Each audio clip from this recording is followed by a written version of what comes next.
You know the thing with predictions, once you've heard them, it can be hard to unhear them. Hey, how's it going? Welcome back to my channel. This is Pradeep and you're watching Vlog of Note. In this video, it's a video response to a prediction I heard about whether Apple stock will fall in 2023. Let's get started. So first of all, usual disclaimer here, I'm not a SEBI registered investment advisor or a certified financial planner. If you want to make any investments, you should do your own market research. I'm just a person who has made a reasonable amount of money by investing in the stock market for the last 3 years. Now that we've got that out of the way, let's start this video with a hat tip to Tim Cook, the CEO of Apple. Now, the man recently made headlines when he asked for a pay cut for himself. His salary for 2023 is only going to be $49 million.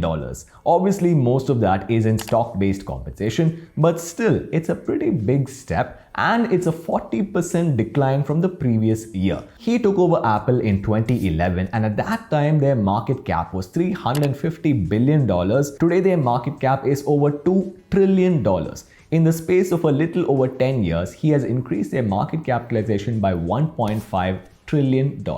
That is spectacular. Anyway, in this video, I want to start by talking about Apple's quarterly results, then talk about the bull case for Apple and the bear case for Apple's stock. If you want to know what my personal prediction for 2023 Apple stock is, stick around till the end of this video. Now let's jump in.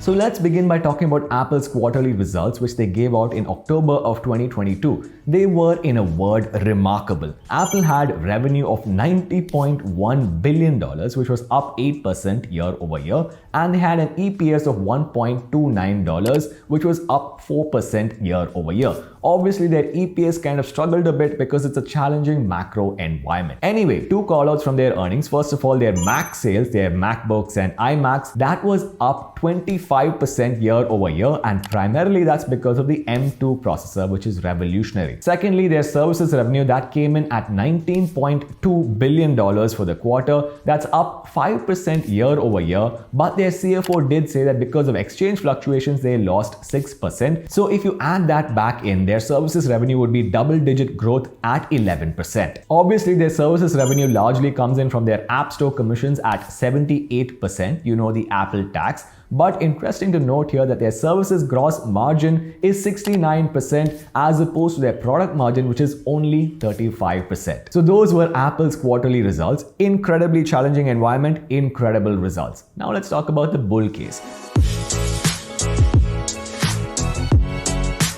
The bull case for Apple stock has 3 points. The first one is Macs, MacBooks and iMacs. In a recent holiday quarter, most laptop Windows PC shipments were down by 28% except Apple. Why is that? Because of their processor and their software. You see, in 2015, if you wanted to buy a MacBook powered by an Intel processor, you could compare the price to a Windows laptop and the price of the MacBook would generally be higher, so you had to decide whether you wanted to pay the Apple tax. However, today you cannot compare the price of a MacBook to a Windows PC because the M1 processor introduced in 2020 changed all of that. Apple has now the best processors and the best software for their laptops, and therefore they are incomparable. The second point in the bull case is the mixed reality point. Meta, the company, last year spent $10 billion to give us the metaverse, and they gave us the Meta Quest Pro, which is, in a word, a hot piece of garbage. Apple, on the other hand, is supposed to give us their mixed reality headset in June of 2023, and in the first year alone, they are expecting 1.5 million units to be sold at an average price of $2,000, meaning it's going to contribute $3 billion to Apple's top line. Compare this to the Oculus Rift, the original VR headset, which in its first year sold 705k units, and things are looking good for Apple. The third point in the bull case for Apple is obviously services. Their services revenue for the previous fiscal was at about $78 billion, which is up $10 billion. After iPhone, services is their biggest revenue category. Also, they had 900 million services paying subscribers, which was up 155 million year over year. I've got to the end of the bull case without even talking about the Apple car. Now let's talk about the bear case.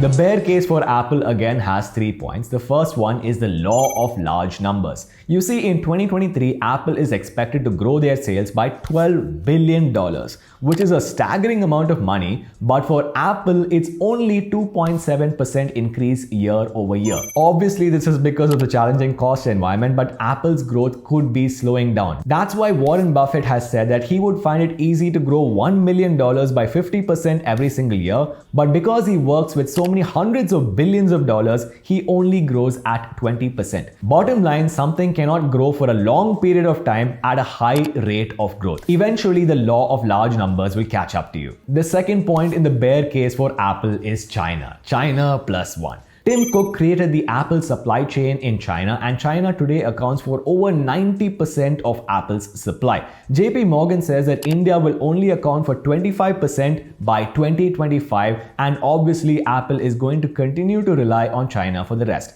Here's an example of how dependent Apple is on China. Last month, they lost 6 million iPhone 14 Pros because of China's COVID-related lockdown issues. If you do the math at $1,000 an iPhone, that's literally $6 billion gone from Apple's top line. The third point in Apple's bear case is valuation. Now, Apple has a PE multiple of 21 times, which is larger than the S&P 500's historical average at about 15 times. Apple, by the way, makes up 6% of the S&P 500. Apple also has a significant amount of debt on their balance sheet, over $100 billion, and as interest rates continue to rise, that could become a problem. If you take the discounted cash flow based valuation for Apple stock, their stock is only supposed to be valued at $110, but their stock is currently trading at $130, a significant premium. There you have it, the quarterly results for Apple, their bull case and their bear case. What am I? Well, I'm an Apple bull. I would personally buy Apple stock anytime it drops below $130, and historically, even after 1998, there has never been 2 consecutive years for Apple stock to decline.